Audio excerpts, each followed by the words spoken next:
Hi guys. So today I'm going to be talking to you about basic human needs and how they may be playing a role in behaviours that don't serve you. So basic human needs are these things that we need for survival. So it includes food, water, oxygen, shelter and comfort. So we are hardwired to seek these out. Our primal instincts will drive us to make sure that we have these for survival. So you can hold your breath, but only for so long, because eventually you're going to have to gasp and breathe that oxygen in because you need that oxygen to survive. Now, it's the same with comfort. So we need that comfort, and comfort comes in two different forms. Physical and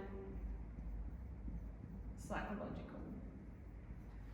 So if you are feeling any sort of discomfort, your body is going to do everything it can to try and relieve that discomfort. Now, Daniel Kahneman is a Nobel Prize winner, and he wrote a book called Thinking Fast and Slow. And in the book, he talks about two different brain functions. So he talks about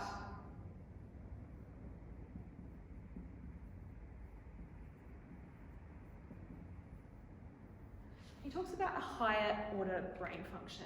And this is basically, your higher order brain function is contemplative,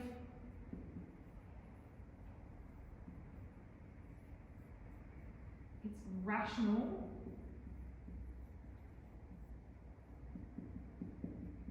it's effortful, and it's conscious. So your higher order brain function is there to assess or analyse the situation, to really synthesise what's going on and then come up with a solution that's in your best interest. So because it is contemplative and it has to synthesise this information and actually come up with a solution, it is quite slow. But then we have your lower order brain function.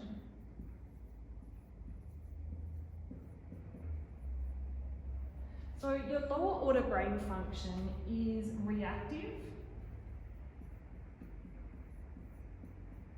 it's instinctive,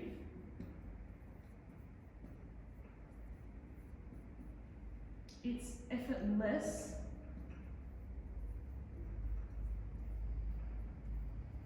and it's unconscious. So your lower order brain function is there to support your survival. So it's, if you have to make a decision that's in a matter of life or death, you don't want your higher order brain to slowly think about it because it might be too late. So your lower order brain function is always there making decisions for you, just unconsciously and effortlessly to keep you alive. And it's making sure that all of your human needs, your basic needs, are being met. So your lower order brain function is reactive, so it's fast. It's making these decisions like that. And why am I telling you this? Well, if you think about it, if you have any sort of discomfort, then your lower order brain function is going to kick in and it's going to drive you to automatically seek out something to relieve that discomfort. Now, discomfort in our modern world is often being tired, feeling exhausted, feeling down, depressed, anxious. All of these are modern discomforts, and a lot of them are more psychological. So when you're feeling these discomforts, your lower order brain function is going to be making you behave or driving you to try and relieve that discomfort. And things that are in our environment or our habitat that are readily available and accessible to us are things like food. High calorie, high sugar, high salt, fat, these foods that are highly rewarding and they will relieve that discomfort in the short term, have that temporary sort of effect, but your lower order brain function isn't thinking about the long term. Your lower order brain function is just thinking about surviving right now. and making sure that you are getting these basic human needs. So often we find ourselves in these situations where we are reaching for foods, or we're reaching for things that are not in our best interest. So then we make that decision, we reach for that glass of wine, we have that packet of chips or whatever it is, and then because our higher order brain function is slow, it's always just that little bit behind, and it finally catches up, and then we start feeling remorseful and guilty and frustrated. Why do we keep making these decisions when we know it's not in our best interest? And it's because our lower order brain function is just going on autopilot. And the trouble is, the more that you reach for that food, the more that you practice, or the more that you do this behaviour, the more that you're growing these neurological pathways in your brain, and then you're reinforcing them. So every time you do it, you're firing that neuron and you're strengthening the memory of it, which means it's going to be even more instinctive. So when you're feeling stressed, when you're feeling anxious, you're automatically going to be reaching for that food or whatever it is. And again, it then becomes a very strong force. And unfortunately, the food industry is fully aware of this, and that's why we have these foods and these things in our face all the time, because they know that we're going to be feeling these discomforts at some point in time, and then we're going to be feeling more vulnerable. Our lower order brain function is going to kick in, and we're automatically just going to be reaching for them. So how do we deal with this conundrum? What do we do to try and overcome this, or to intercept it? So first of all,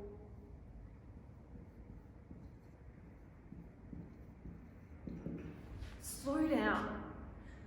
So we all suffer from a degree of intentional deficit disorder, and we're always so distracted, and we're so caught up in this whirlwind of things going on around us that we don't realise what's going on, and we're just so busy in our day-to-day happenings that we are reacting. We are very reactive, and we are just reaching for these things, and we're doing these behaviours that really are not in our best interest. So slow down. Just have a few moments in the day where you just stop. Just stop, take a few deep breaths, and let your higher order brain function kick in, and don't let your lower order brain function just continually, drive these behaviours that aren't serving you. Then the next one is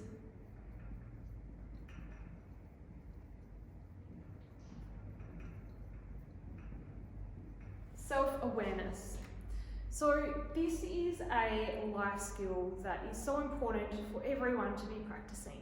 And mindfulness is definitely something I would recommend trying to bring into your life and practice quite regularly. So it's about slowing down and being aware of what's going on around you, being aware of how you feel. I don't mean judging or analysing the situation, I mean just observing and noticing what's going on. What led up to this situation? What else is going on? What is happening in your environment? How are you feeling at that time? What needs are potentially not being met? How else can you address this potential discomfort? What other things can you do to help yourself? So being self-aware is going to be hugely, hugely beneficial. Then number 3,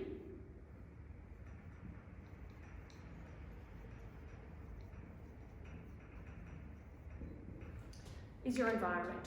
Set up your environment so it's working with you, not against you.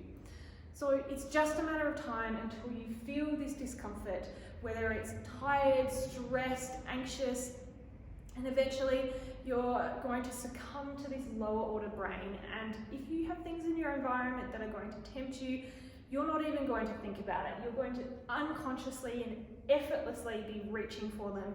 And again, you're just going to be reinforcing this behaviour, and it's going to be really hard to undo.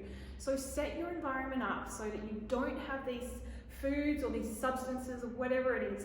Get them out of your environment as much as you can, and have other things there to support you so that you can make these good decisions or these better decisions that are in your best interest. So I hope this has been insightful for you, and I hope that you'll be able to take some of these nuggets away with you and implement them in your own life. If this has been helpful for you, or you think it might be helpful for friends and family, I mean, make sure you share it if you think it's going to be helpful for friends or family.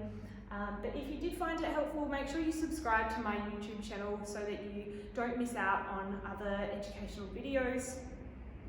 And if there's any other topics or things that you would like me to cover, then please write what that is in the comment section below. Okay, thank you.